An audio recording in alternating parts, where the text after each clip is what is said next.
नमस्कार, बहुत स्वागत है आपका। INH 24/7 देख रहे हैं आप और मैं हूं आपके साथ मनीषा चौधरी। तो इंतजार खत्म हुआ, मोदी सरकार 3.0 का बजट आज पेश होने वाला है। आज 1 फरवरी को वित्त मंत्री निर्मला सीतारमण आम बजट 2025 पेश करने जा रही हैं। निर्मला सीतारमण का ये बजट 8वां बजट होगा। वहीं मोदी सरकार के तीसरे कार्यकाल का ये पहला पूर्ण बजट है। इस बजट पर सबकी निगाहें टिकी हुई हैं। बजट के जरिए सरकार मिडिल क्लास को राहत भी दे सकती है। साथ ही विशेषज्ञों का मानना है कि इस बजट में टैक्स में बदलाव हो सकता है। ये भी कहा जा रहा है कि बजट के जरिए टैक्स सुधार को भी आगे बढ़ाया जा सकता है। तेजी से बढ़ रही महंगाई के बीच वित्त मंत्री निर्मला सीतारमण से टैक्स में राहत देने की लोगों की उम्मीदें बढ़ती जा रही है।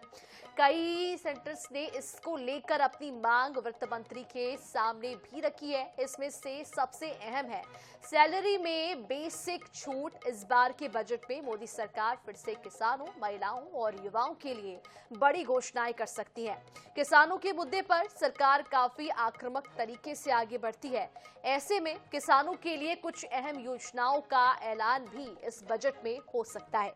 दूसरी तरफ महिला और युवाओं पर भी इस बार फोकस किया गया है। आम बजट में उन्हें भी यहाँ पर मौका दिया जाएगा। महिला और युवा वर्ग को लेकर भी कुछ बड़े ऐलान इस बार के बजट में पेश किए जाएंगे। तो मोदी सरकार 3.0 का आज बजट पेश होने वाला है। इंतजार खत्म हुआ। आपको बता दें कि आज सुबह 11 बजे लोकसभा में राष्ट्रपति वित्त मंत्री निर्मला सीतारमण बजट पेश करने वाली हैं। लगातार वो अपना 8वां बजट आज पेश करने वाली है। तो आपको बता दें कि इस बजट से काफी उम्मीदें हैं युवा वर्ग को, आम लोगों को, गरीब तबके के लोगों को। साथ ही इस बजट में मिडिल क्लास लोगों को भी राहत मिलने की उम्मीद जताई जा रही है। पेट्रोल डीजल के दाम सस्ते हो सकते हैं। तो वित्त मंत्री निर्मला सीतारमण का लगातार यह 8वां बजट होगा। आपको बता दें, निर्मला सीतारमण 2019 में भारत की पहली पूर्णकालिक महिला वित्त मंत्री बनी। प्रधानमंत्री मोदी ने केंद्र में लगातार दूसरी बार सरकार बनाई थी। तब से सीतारमण ने अब तक 7 बजट पेश किया है और ये उनका 8वां बजट होने वाला है। कुछ महत्वपूर्ण जानकारियां आपको दे देते हैं। आपको बता दें कि आर्थिक सर्वेक्षण के मुताबिक भारत की आर्थिक संभावनाएं वित्त वर्ष 2026 के लिए संतुलित है। भू राजनीतिक, व्यापार समेत कई अनिश्चितताओं से निपटने के लिए राजनीतिक, विवेकपूर्ण नीति प्रबंध और घरेलू बुनियादी सिद्धांतों को मजबूत करने की आवश्यकता होगी। साथ ही इकोनॉमिक सर्वे के बारे में भी आपको जानकारी दे दे। वित्त मंत्री द्वारा पेश किए गए आर्थिक सर्वेक्षण में इस बात की चेतावनी दी गई है कि अमेरिकी स्टॉक मार्केट में किसी भी बदलाव का असर भारतीय बाजार पर पड़ सकता है। वहीं वित्त मंत्री ने शुक्रवार को सदन में पेश किया था आर्थिक सर्वेक्षण। उसके बारे में भी आपको कुछ जानकारियां दे देते हैं। तो वित्त मंत्री निर्मला सीतारमण ने शुक्रवार को सदन में आर्थिक सर्वेक्षण 2024-25 पेश किया था। इस सर्वेक्षण में वित्तीय वर्ष 2026 के लिए भारत की जीडीपी ग्रोथ 6.3% से 6.8% के बीच रहने का अनुमान जताया गया है।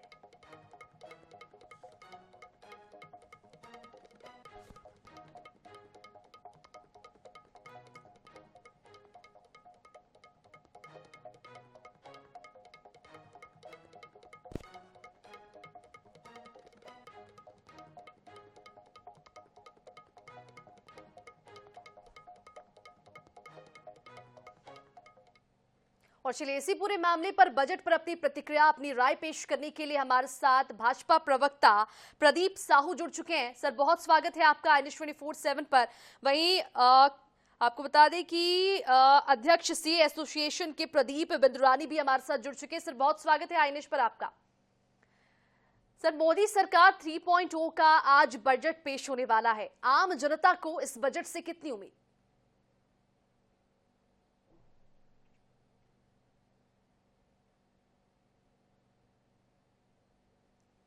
प्रदीप जी, आम जनता को इस बजट से कितनी उम्मीद होगी? मोदी सरकार 3.0 का आज बजट पेश होने वाला है। लगातार वित्त मंत्री निर्मला सीतारमण अपना 8वां बजट आज पेश करने वाली है। गरीब तबके, युवा वर्ग को इस पूरे बजट से कितनी उम्मीद?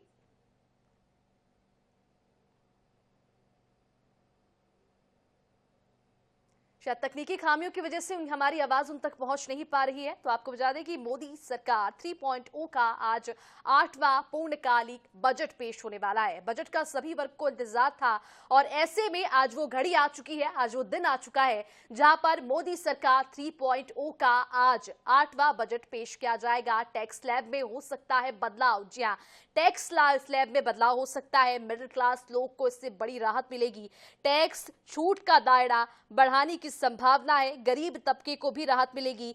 20% वाला और 30% वाला टैक्स स्लैब कुछ बदला जा सकता है। सूत्रों के हवाले से ये जानकारी मिली है, आप तक पहुंचा दे। जहां पर 20 और 30% वाला टैक्स स्लैब में कुछ बदलाव किए जा सकते हैं। गरीब तबके के लोगों को भी राहत मिलेगी।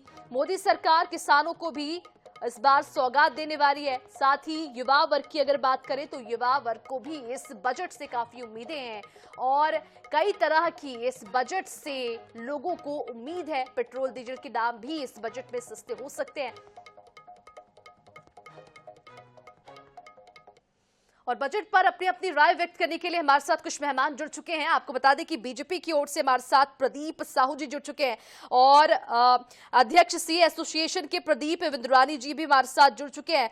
सबसे पहले रुक कर लेते प्रवीण साहू जी का, बीजेपी प्रवक्ता है वो। प्रवीण जी, आज मोदी सरकार 3.0 का बजट पेश होने वाला है। आम लोगों को इस बजट से कितनी उम्मीद है?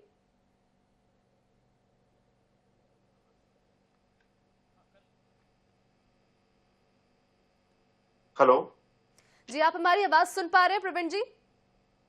जी जी जी, प्रश्न सर, बहुत मैडम। स्वागत है आपका INS 24/7 पर। मोदी सरकार 3.0 का आज बजट पेश होने जा रहा है। निर्मला सीतारमण लगातार आज अपना 8वां बजट पेश करने वाली हैं। अब से कुछ ही देर में 11 बजे बजट पेश कर दिया जाएगा। ऐसे में आम लोगों को इस बजट से कितनी उम्मीद सर? देखिए, सबसे पहले भारत माता की जय कहूंगा। आप सभी को नमस्कार, प्रणाम। ये मोदी जी के तीसरे कार्यकाल का पहला बजट है और निश्चित रूप से ये अभूतपूर्व बजट होगा। कल ही हमारे देश का आर्थिक सर्वेक्षण आया है और जनता जानती है कि भाई आर्थिक सर्वेक्षण निश्चित रूप से सरकार की आय व्यय या कह सकते हैं कि आर्थिक व्यवस्था का लेखा जोखा होता है। जिस प्रकार जो अनुमान था उसी अनुमान के अनुसार हमारा जो कार्यक्रम हुआ, या कह सकते हैं कि देश जिस प्रकार अर्थव्यवस्था में आगे बढ़ रहा है, तो निश्चित रूप से ये देश की प्रगति का एक निश्चित रूप से अच्छा सूचकांक है।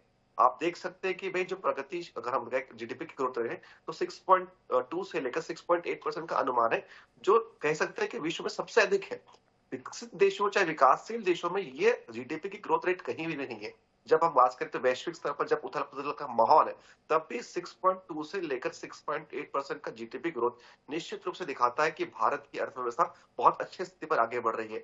चाहे वो हम बात करें, चाहे वो शिक्षा का क्षेत्र हो, चाहे स्वास्थ्य का क्षेत्र हो, चाहे कृषि का ही क्षेत्र हो। कल आर्थिक सर्वे में जिस प्रकार आई है, महंगाई की दरों में भी कमी की ये अनुमान जो परिणाम बताए गए, तो निश्चित रूप से देश जो है सही दिशा में आगे बढ़ रहा है। और निश्चित रूप से हमारे जितने भी, चाहे प्रत्येक वर्ग के भाई हो, चाहे वो कृषि क्षेत्र में कार्य करने वाले हो, चाहे वो सेवा क्षेत्र में कार्य करने वाले हो, चाहे इंडस्ट्री के क्षेत्र में करने वाले हो, सभी का मैं धन्यवाद करता हूं कि आपके परस्पर सहयोग से ये देश आगे बढ़ रहा है। और निश्चित रूप से आज के बजट में भी जी बिल्कुल, कांग्रेस प्रवक्ता हमारे साथ जुड़ चुके हैं अनिल सिंह चौहान जी। सर, INS 24/7 पर बहुत स्वागत है आपका। तो मोदी सरकार 3.0 का आज बजट पेश होने वाला है। आपको बता दें कि इस बजट को लेकर काफी लोगों को उम्मीद है। आम जनता को इस बजट से काफी कुछ उम्मीद है। युवा वर्ग को बजट से उम्मीद है। साथ ही किसान वर्ग को भी इस बजट से काफी उम्मीद है। क्या कुछ कहना चाहेंगे इस बजट को लेकर सर? देखिए मनीषा जी, विगत कई वर्षों से जिस तरह से आजादी के बाद से 54 लाख करोड़ का खर्च था 2014 तक, और अब वो 255 लाख करोड़ के करीब पहुंच रहा है। इस स्थिति को लोग देख रहे हैं। आप कच्चे क्रूड ऑयल की कीमत देख लीजिए और उसके बाद अब 2014 से आज कंपैरिजन करिए और क्यों पेट्रोलियम पदार्थों की कीमत बढ़ गई और सरकार किन मूल्यों पे आई थी, किन वादों के साथ आई थी, वो भी स्पष्ट है। बेरोजगारी अपनी चरम पर है, महंगाई चरम पर है और बार बार प्रधानमंत्री जी जब विपक्ष में थे तो कहते थे कि रुपया क्यों पतला हो रहा है। तो अभी आप देख लीजिए कि 86 रुपए से अधिक मतलब $1 प्रति डॉलर 86 रुपए से अधिक का अवमूल्यन हो गया। तो ये लगातार जो अवमूल्यन हो रहा है रुपए का, आप देख लीजिए कि राजस्व व्यय बढ़ता जा रहा है, पूंजीगत व्यय नहीं बढ़ रहा है कि जिससे कुछ अर्निंग हो गवर्नमेंट की। तो सरकार कहीं ना कहीं इस मामले में फेल रही है। हमेशा हवाई सपने दिखाती है कि अगली बार बहुत अच्छा बजट होगा, लेकिन हम देख रहे हैं जिस तरह से लगातार इस मोदी सरकार के बाद देश की आर्थिक स्थिति की जो मतलब मनमोहन सरकार में जो रफ्तार थी हमारी आर्थिक वृद्धि की वो प्रभावित हुई है।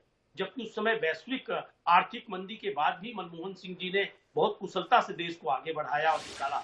लेकिन आज जो स्थिति है वो बहुत चिंता का विषय है कि सरकार करना क्या चाहती है। शिक्षा और स्वास्थ्य जैसे जरूरी क्षेत्रों में बजट लगातार जितना होना चाहिए उस अपेक्षा से लगातार कम है और सरकार सिर्फ वोट की राजनीति के लिए पैसों का इस्तेमाल कर रही है, बजट का इस्तेमाल कर रही है, सिर्फ सपने दिखा रही है। और जो कहना चाहिए आर्थिक असमानता है देश में, आप देखिए अपनी चरम पर है। आर्थिक असमानता के मामले में 3 से 4% लोगों के पास 50 से 60% पूंजी देश की आ गई है। तो 2-3 धनिकों की बहुत तेजी से उनका धन बढ़ रहा है, उनकी रफ्तार बहुत ज्यादा है, लेकिन देश के गरीब की और आम आदमी की रफ्तार एकदम कम हो गई है। पैसे का अवमूल्यन इस कदर हो गया है कि आप देख लीजिए कि जो गोल्ड है, स्टैंडर्ड है जो अर्थव्यवस्था का, उसकी कीमत कहां पहुंच गई है 2014 की तुलना में। तो ये सरकार पूरी तरह फेल है। किसान इस देश और प्रदेश में हतोत्साहित हैं। आप देख लीजिए बड़ी संख्या में किसानों को प्रदर्शन करना पड़ रहा है। एमएसपी की गारंटी सरकार नहीं दे पा रही है। तो चाहे आप किसी भी क्षेत्र में बात कर ले, सरकार पूरी तरह फेल है, सिर्फ सपने दिखा रही है और सिर्फ जनता को गुमराह करने का काम कर रही है। जो बेसिक मुद्दे हैं उस पर अब सरकार बात नहीं करना चाहती कि क्यों महंगाई बढ़ रही है, क्यों बेरोजगारी बढ़ रही है, क्यों देश की अर्थव्यवस्था खस्ता हाल होते जा रही है। इस पर सरकार को फोकस करना चाहिए और इस आर्थिक सुधारों को लाते हुए कैसे बेरोजगारी दर को घटाना है, कैसे युवाओं को मुख्य धारा में जोड़ना है, जो हमारे देश से पलायन हो रहा है उसको कैसे रोकना है, इस दिशा में सरकार को सार्थक प्रयास करना है। जी बिल्कुल। अब हमारे साथ प्रदीप बिंदुरानी जी, अध्यक्ष सी एसोसिएशन के, जुड़ चुके हैं। सर बहुत स्वागत है आपका INH 24/7 पर। आज मोदी सरकार 3.0 का पहला बजट पेश होने वाला है। युवा वर्ग को इस बजट से कितनी उम्मीद? जी माफ़ी चाहूँगा पहले तो कि मैं अध्यक्ष ना होके मेंबर सी एसोसिएशन हूँ और बहुत अच्छी सबको उम्मीदें लगी तो रहती हैं हर बार। परिवार में यदि कोई एक मेंबर है तो हर बार ये चाहेगा कि उसको सबसे ज़्यादा से ज़्यादा मिले। बजट जो है, जैसे हम पूरे देश के बजट की बात करें तो उसका छोटा रूप मेरे घर का, आपके घर का एक बजट का प्रतिबिंब है। जैसे मान लीजिए मेरी आय 50,000 है तो मैं किस किस हिस्से में कैसे कैसे उस खर्चे को बांट रहा हूँ, उससे क्या क्या कर रहा हूँ, यही बजट बड़े पैमाने पर देश का बजट है। सामान्य रूप से देखा जाता है, पुराने ज़माने से हम लोग देखते चले आ रहे हैं, बजट में आप लोग जब टीवी पे देखते थे तो क्या बढ़ा, क्या सस्ता हुआ, क्या महंगा हुआ, इस तरीके से जो गौर किया जाता था कि पहले टैक्स पे ज़्यादा फोकस होता था। आजकल टैक्स पे ज़्यादा फोकस ना होके महंगा सस्ता छोड़ के, क्या ट्रेन चली ये सब छोड़ के, ट्रेड डेफिसिट, जीडीपी ग्रोथ, इन सब पे ज़्यादा बातें होने लगी। बहुत अच्छी बात है, धीरे धीरे हमारे देश की तरक्की हो रही है। आज हम सबसे यंग कंट्री हैं, सबसे कंजम्पशन सबसे हाई है। मैं राजनीतिक बात न करके मैं इन बातों पे फिर भी गौर करना चाहूँगा कि आज भी हमारा इंपोर्ट एक्सपोर्ट का डेफिसिट बहुत ज़्यादा है। हम जितना इंपोर्ट करते हैं उससे लगभग 50% ही एक्सपोर्ट कर पा रहे हैं। तो जैसे मैंने घर का उदाहरण दिया, वापस उसी उदाहरण को मायने रखते हैं कि यदि मेरे पास घर में पैसे कम रहे हैं, जा ज़्यादा रहे हैं, तो स्वाभाविक सी बात है मेरी ग्रोथ होना निश्चित नहीं है। तो सरकार को सबसे पहले इंपोर्ट एक्सपोर्ट बैलेंस करने पे फोकस करना चाहिए। और आज की डेट में स्टार्टअप इंडस्ट्री जो बहुत अच्छा कर रही है, बड़े बड़े यूनिकॉर्न्स डेवलप हो रहे हैं, उन पे फोकस करना चाहिए। स्टार्टअप को बहुत ज़्यादा इंसेंटिवाइज करने की ज़रूरत है। छोटे स्तर पे बैंक्स आज भी सपोर्ट नहीं करते हैं क्लाइंट्स को लोन के टाइम पे। CGTMSE गारंटी ज़्यादातर नाम की है, आप अपने व्यक्तिगत रूप से कनेक्शंस में आपको मिल जाती है, यदि आपके कनेक्शंस नहीं हैं तो नहीं मिल पाती है। थोड़ी सी ट्रांसपेरेंसी की और ज़रूरत है, डिजिटलाइजेशन की और ज़रूरत है, टैक्सेशन में ट्रांसपेरेंसी और ज़रूरत है। कहीं GST टेररिज्म है, कहीं इनकम टैक्स टेररिज्म है, उनको ख़त्म करने की और ज़रूरत है। स्लैब्स की क्लैरिटी, काफ़ी सारे इश्यूज़ की ज़रूरत है। पुराने स्कीम्स को, पुराने इश्यूज़ को रिजॉल्व करने की सबसे ज़्यादा ज़रूरत है। यदि आज पुरानी चीज़ों में देश उलझा रहेगा, टैक्स के छोटे छोटे मसलों में उलझा रहेगा, तो आगे की तरक्की अवरोध होगी। हालांकि मैंने ये गौर किया है कि पिछले कुछ सालों में इनकम टैक्स पे ज़्यादा प्रेशर ना करके सरकार ने जीएसटी पे ज़्यादा फोकस किया है और जीएसटी की ग्रोथ अच्छी खासी, लगभग जीएसटी और इनकम टैक्स में 20% तक की ग्रोथ है। यदि 20% की ग्रोथ है तो मैं ये नहीं समझ पा रहा कि देश की नेट ग्रोथ 6% और 6.5% क्यों है। इसको भी और इम्प्रोवाइजेशन की ज़रूरत है।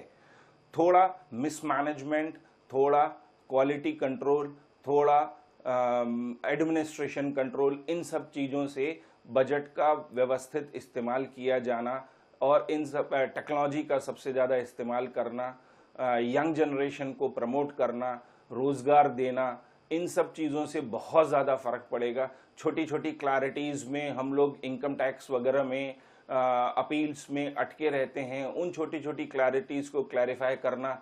लास्ट ईयर हमने देखा था कि एमएसएमई को लेके बहुत ज़्यादा कन्फ्यूजन्स हुआ। सभी व्यापारी एमएसएमई को लेके आज तक दुविधा में हैं। 45 दिन की एक छोटी सी अवधि दे दी। मैं यदि विक्रय कर रहा हूँ, आप क्रय कर रहे हैं, तो एमएसएमई को मजबूरन हमें खातों को स्क्वायर करना पड़ा। इस तरीके की छोटी छोटी चीज़ें जो हैं वो व्यापारी को हतोत्साहित करती हैं। व्यापारी हतोत्साहित ना हो, सरकार को इस बात पे प्रमुख रूप से ध्यान देना चाहिए। आज भी वित्त मंत्री जी एमएसएमई पे बोल नहीं पा रही हैं। ये क्या समझदारी है। और मैं गौर कराना चाहूँगा कि यदि आम जनता की बातें सुनी जाएं, एसोसिएशंस की, सीए एसोसिएशन की, एमएसएमई एसोसिएशंस की बात सुनी जाए तो बहुत सारी चीज़ें ग्राउंड लेवल पे सॉल्व हो सकती हैं, जो कि आगे जाके एक बीमारी का रूप ले लेती हैं। ऐसी बहुत सारी चीज़ें हैं जो मैं चाहूँगा कि वित्त मंत्री एड्रेस करें, ना कि सिर्फ छोटी छोटी बातों पे फोकस करें कि क्या बढ़ा, क्या सस्ता हुआ। और सबसे महत्वपूर्ण जो मैं आज आपको फिर आपके माध्यम से दोहराना चाहूँगा, ट्रेड डेफिसिट, एमएसएमई पे सबसे ज़्यादा इंसेंटिवाइज करना, स्टार्टअप को इंसेंटिवाइज करना और छोटी छोटी टैक्स की इश्यूज़ को रिजॉल्व करना, टैक्स की क्लैरिटीज़ लाना और स्ट्रक्चर को बेहतर करना, इन सब पे सबसे ज़्यादा फोकस होना चाहिए। धन्यवाद। है जिसमें कि 20% और 30% वाले टैक्स स्लैब में कुछ बदलाव किए जा सकते हैं। कितनी उम्मीद से?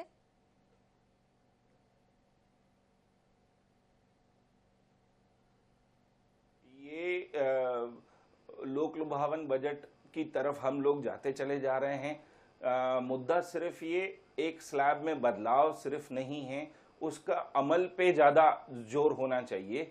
हमारी ग्रोथ बहुत अच्छी है, इस बात में कोई दो मत नहीं है, परंतु आज भी हम चाइना से बहुत पीछे हैं। चाइना ने लगभग 15 साल 10% से ऊपर की ग्रोथ दिखाई है और हम सिर्फ इंसेंटिवाइज करने पे फोकस ना करें, सब्सिडाइज करने पे चीज़ों को फोकस ना करें, ग्रोथ पे ज़्यादा से ज़्यादा फोकस करें। स्लैब घटता है, बहुत वेलकम है, सबके जेब में पैसा आएगा, वो पैसा आगे जाके स्पेंड होगा, इकॉनमी और बूस्टअप होगी। सबसे बेहतर तरीका यही माना जा रहा है। जी, तो प्रवीण साहू जी के पास सीधे चलते हैं। तो प्रवीण जी, 3.0 मोदी सरकार का आज बजट पेश होने वाला है।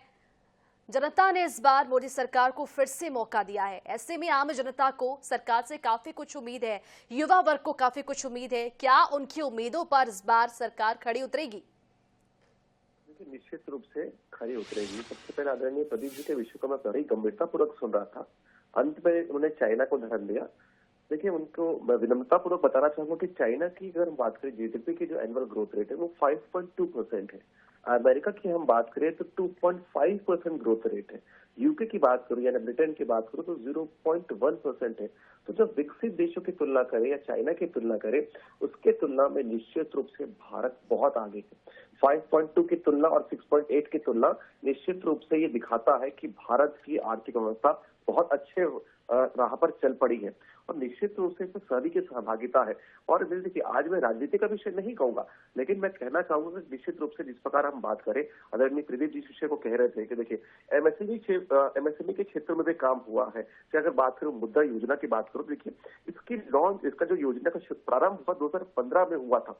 इसके पहले साधारण व्यक्ति को लोन मिलना बहुत कठिन होता था, लेकिन मोदी जी और भाजपा की नीति अंत्योदय है, यानी अंतिम पंक्ति के अंतिम व्यक्ति के हम विकास की हम बात करते हैं। इसके लिए सरकार ने स्वयं पहल करते हुए उनको मुद्रा योजना के माध्यम से लोन प्रोवाइड किए। आप देखेंगे स्टार्टअप्स की अगर बात करें तो स्टार्टअप्स को निश्चित रूप से सरकार का बहुत सहयोग मिला है। बहुत सारी स्टार्टअप फॉर्म्स आज यूनिकॉर्न बन चुकी है और स्टार्टअप के फॉर्म्स वाले ही कहते हैं कि सरकार के सहयोग के माध्यम से वो आज यहाँ तक आ पाए हैं। तो निश्चित रूप से सरकार अपनी प्रणाली के माध्यम से उनका परस्पर सहयोग कर रही है और सभी को लेकर चल रही है। लेकिन ये जो बार बार हमारे कांग्रेस के मित्र आरोप लगाते हैं कि केवल कुछ लोगों की ही आय की वृद्धि हुई है, भाई मैं ये तो केवल पूरा आरोप है। मैं इनसे पूछना चाहता हूं कि क्या अडानी और अंबानी इनके समय पर कार्य नहीं कर रहे थे? पहले भी कर रहे थे, अभी भी कर रहे हैं। तो देखिए निश्चित रूप से सरकार सबको समानता पूर्वक जो है देखते हुए सभी के विकास की बात कर रही है। और देखिए चाहे वो शिक्षा हो चाहे स्वास्थ्य हो, सभी क्षेत्र में हम आगे बढ़ रहे हैं। और देखिए इंपोर्ट एक्सपोर्ट के आदरणीय प्रदीप जी बात कर रहे थे, अगर हम कहें वर्तमान में तो निश्चित रूप से धीरे धीरे हमारा जो एक्सपोर्ट है वो लगातार बढ़ रहा है। अगर हम बात करें, देखिए मैं वर्तमान 2025 में है, हम 25 में है, 2030 तक अगर हम बात करें तो हम कह सकते हैं कि भाई हमारा जो रिन्यूएबल एनर्जी का जो डिपेंडेंसी है वो 50% हो जाएगा, जो वर्तमान में 40% के आसपास है। तो ठीक है, तो निश्चित रूप से हम कह सकते हैं कि ऊर्जा का क्षेत्र हो चाहे वो विकास का क्षेत्र हो, हम आगे बढ़ रहे हैं। अगर हम देखिए वैश्विक जो संकट है अगर हम बात करें, इस प्रकार से जलवायु परिवर्तन है। एक आंकड़ा में पढ़ा था कि अगर विश्व का अगर 1 डिग्री तापमान बढ़ता है तो वैश्विक जीडीपी में 12% की गिरावट आ सकती है। तो निश्चित रूप से जलवायु परिवर्तन केवल भारत ही नहीं अपितु पूरे विश्व के लिए संकट है। तो इस संकट के दौर से पूरा विश्व गुजर रहा है। आप देखेंगे कि चाहे वो भारत हो चाहे अन्य देश हो, बारिश की अगर कहें बारिश थोड़ा अनइवन हुआ है और कह सकते हैं कि थोड़ा डिमांड सप्लाई में थोड़ा ऊपर नीचे चीजें हुई है, लेकिन उसके बाद भी अगर स्थिति में आगे बढ़ रहे हैं तो निश्चित रूप से ये सरकार की अच्छी कुशल रणनीति है। जी प्रवीण जी, अनिल सिंह चौहान जी हमारे साथ कांग्रेस प्रवक्ता जुड़े हुए हैं। अनिल जी आपसे जानना चाहेंगे, प्रवीण साहू जी कह रहे हैं कि मोदी सरकार का इस बार का बजट बेहद ही खास होने वाला है और विकसित देशों की तुलना में भारत बहुत आगे है, क्या कहेंगे आप इस पर? देखिए मनीषा जी, सबसे पहले तो मैं ये कहूँगा कि जिस तरह से अभी प्रवीण जी उदाहरण दे रहे थे, जिस औसत में हमारे यहाँ बढ़ रही थी आर्थिक वृद्धि जो हमारी हो रही थी, और जिस औसत में आप देख लीजिए विश्व की तुलना में हमारे पास यूथ है, और जिस तरह से हमारा कंजम्पशन बढ़ा है, सारी चीजें हैं हमारे पास, सारे संसाधन हैं, उस औसत में हमारी विकास दर नहीं है। चाइना ने जो अभी हमारे विद्वान प्रदीप जी जो विश्लेषक हैं इस विषय के, वो जो बता रहे थे कि चाइना ने जो मेंटेन किया 15 सालों तक, हमको उस टारगेट को अचीव करके चलना चाहिए, हमको उस गोल को लेके चलना चाहिए, क्योंकि 10-15 साल के बाद हमारे यहाँ यूथ की संख्या इतनी ज्यादा नहीं रहेगी जैसा पॉपुलेशन अभी जिस दिशा में चल रही है। आपने सारे सार्वजनिक उपक्रम बेच डाले, आपने उससे पैसा निकाल लिया है, अब सार्वजनिक उपक्रम आप एक भी स्थापित नहीं कर रहे हैं। अब मैंने तो किसी व्यक्ति का नाम नहीं लिया कि किसको बढ़ाए किसको नहीं, यहाँ तो चोर की दाढ़ी में तिनका वाला हाल है। इन्होंने ही नाम बता दिया कि किन 2-3 लोगों के लिए हम पूरे देश की पॉलिसी बना रहे हैं। मैं किसी का भी नाम नहीं लिया, मैंने चंद उद्योगपतियों की बात की। उनको विश्व में सबसे ज्यादा रफ्तार से बढ़ाया गया। विश्व में मैं नहीं समझता कोई इतनी रफ्तार से कहना चाहिए कि अपनी उसकी आमदनी बढ़ी होगी जिस रफ्तार से 2-3 लोगों की बढ़ी है। तो देखिए ये मैं नाम नहीं लिया, लेकिन ये जिस तरह से नाम लिए उससे स्पष्ट है कि कहीं ना कहीं इनको लगता है, देखिए काम हर व्यक्ति करता है, सवाल इस बात का है कि पार्शलिटी किस समय होती है। सबको समान अवसर मिलना चाहिए, उस समय हो सकता है समान अवसर मिलता रहा हो, लेकिन आज असमान अवसर क्यों मिल रहा है? अगर देश की पॉलिसी 2-3 लोगों को केंद्रित करके बनाई जाएगी, लघु उद्योगों को दबाया जाएगा, जिस तरह से मोनोपोली हो रही है कुछ वर्ग विशेष की, जिस तरह से आवश्यक वस्तु अधिनियम को खत्म करने का षड्यंत्र चला, आवश्यक वस्तुओं पर लगातार जीएसटी बढ़ाई गई, ये देश के लिए चिंता का विषय है। देखिए मैं कहता हूं कि आप सब्सिडाइज कम करिए, लेकिन उन आवश्यक वस्तुओं को जो एक मध्यम वर्गीय निम्न वर्गीय परिवारों की आवश्यकता है उन पर जीएसटी मत लगाइए, उन पर ज्यादा बड़ा कर मत लगाइए, उनको राहत देने का काम करिए, उससे जन कल्याण ज्यादा बेहतर हो जाएगा।